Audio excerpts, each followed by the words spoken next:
Dear Patriots, before the news starts, please subscribe to our patriotic channel by clicking the subscribe button. Give us a thumbs up to this video. Don't forget to leave your opinion below in the comments section. Share the news on Facebook and Twitter so you friends see it. Thank you. Colin Kaepernick excitedly announces new NFL opportunity, but then he gets hit with bad news. Famous rapper P Diddy announced that he wants to buy the Carolina Panthers and hire Kaepernick. I believe it's time to turn the franchise over to new ownership. Well, I need to send a message out to all the people in the beautiful state of North Carolina. I will be the best NFL owner that you can imagine. I will immediately address the Colin Kaepernick situation and put him in the running for next year's starting quarterback, Diddy said. It's just competition, baby. It's just competition.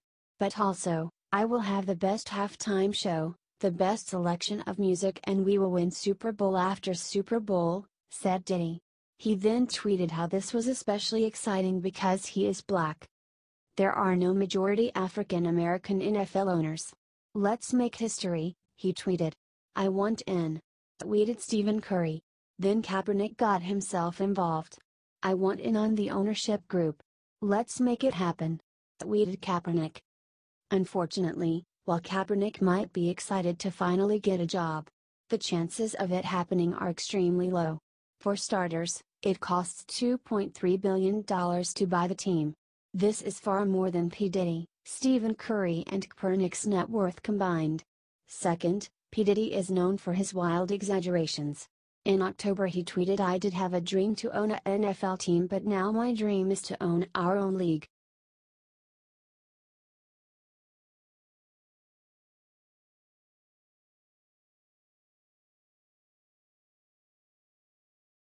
UN tries to nullify Trump's Jerusalem decision, Nikki Haley destroys them in brutal way. President Trump made history when he fulfilled his promise to recognize Jerusalem. However, the UN wants to reverse the decision. The UN Security Council has voted 14-1 in favor of a resolution calling on Trump to rescind declaration on Jerusalem. The US vetoed. Barat Karlandre_AFP tweeted AFP's White House correspondent Andrew Beatty. However, U.S. Ambassador Nikki Haley did not take kindly to this. The United States will not be told by any country where we can put our embassy. What we have witnessed here is an insult. It won't be forgotten. It is one more example of the Union doing more harm than good in addressing the Israeli-Palestinian conflict, responded Haley. Israeli Prime Minister Benjamin Netanyahu thanked Haley for standing up for Israel. Thank you, Ambassador Haley. On Hanukkah, you spoke like a Maccabi. You lit a candle of truth. You dispelled the darkness. One defeated the many. Truth defeated lies. Thank you, President Trump. Thank you, Nikki Haley, tweeted Netanyahu. Israeli Ambassador Danny Danon said that the UNSC can vote another 100 times to criticize our presence in Jerusalem, but history won't change. It's time for all countries to recognize that Jerusalem always was and always will be the capital of the Jewish people and the capital of Israel. Are you glad we have Nikki Haley?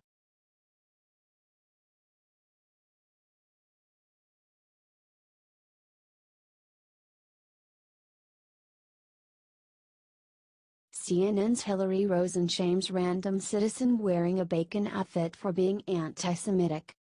CNN continued its trend of trying to shame random citizens. They angered many Americans this year when they discovered the identity of the man who made the Trump and CNN wrestling gif. They threatened the man into silence, telling him that if he insulted CNN again they would expose his identity. Now CNN guest Hillary Rosen attacked a man for wearing a bacon outfit to a basketball game. The young man, Michael Bacon, has a last name that sounds like bacon. Because of this, he oftentimes wears his bacon suit to events for fun. However, Rosen assumed he wore the suit to the basketball game because the opposing team had Jewish players. Rosen assumed, without doing any research, that Bacon was trying to make an anti-Semitic statement, and so she photographed him, and blasted him on the internet calling him an anti-Semite. Be careful what you wear in public. CNN might be watching. Look at the guy in the bacon suit. This is a Georgetown #Hoyas fans anti-Semitic smear to the Syracuse team, tweeted Rosen. Hey Bacon Man. #Syracuse for the win. Bigots lose. By #Hoyas #Hughes, she followed up. Bacon saw the tweet and tweeted back. Hey, it's Bacon Man. It's actually Mr. Bacon, pronounced Bacon. Just a fun costume, he tweeted. Rosen realized her mistake, apologized and deleted her tweet. Awesome, you found me. Thanks for telling me. I'm new to this school rivalry and got some bad info. I apologize and took down my tweet, she tweeted.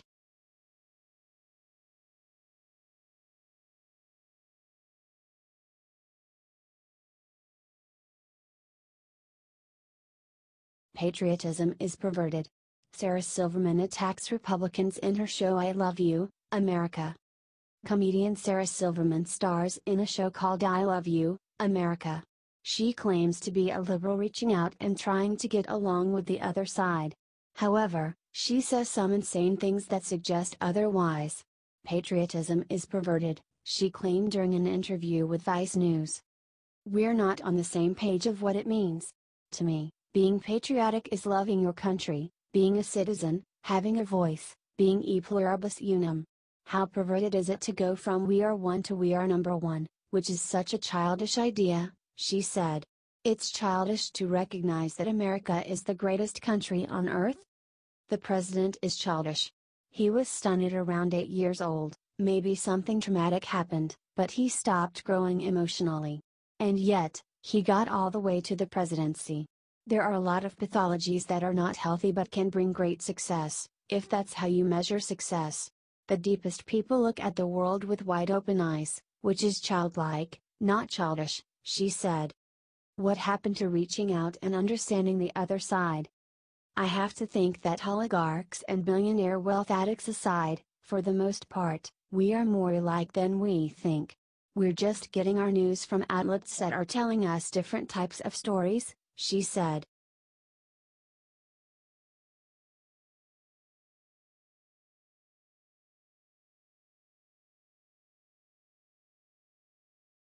MSNBC Republican strategist accuses Fox News of being like propaganda in authoritarian countries. MSNBC's Republican strategist Steve Schmidt sounded surprisingly not Republican during his attack on Fox News. That Fox News panel, the breathtaking dishonesty of it is beyond my ability to articulate. That is no longer a news organization. That is what American state media looks like.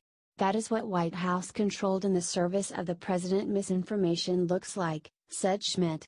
It sounds more like he is describing MSNBC during the Obama administration. That is indistinct from propaganda in authoritarian countries. It is aimed directly at weakening essential institutions and misinforming the American people. It is appalling, he said. He sounds a lot less like a Republican strategist and more like Joy Reid. It does seem Donald Trump has the tools of authoritarianism down. He that the dance of authoritarianism down to a science, said Reid. Step 1, claim the investigation of you is a fraud being conducted by enemies of the state. Step 2, get your state-run media, your affinity media to echo that into your base and whip them up into a frenzy against those investigating you. Step 3, get the state party, in this case the Republican Party, to echo that from the seat of government and say, wait a minute, the people investigating the president are themselves criminals, said Reid.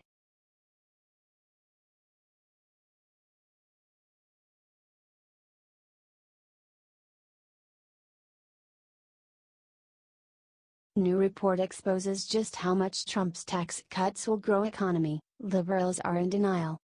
President Trump just made our country a much better place to live.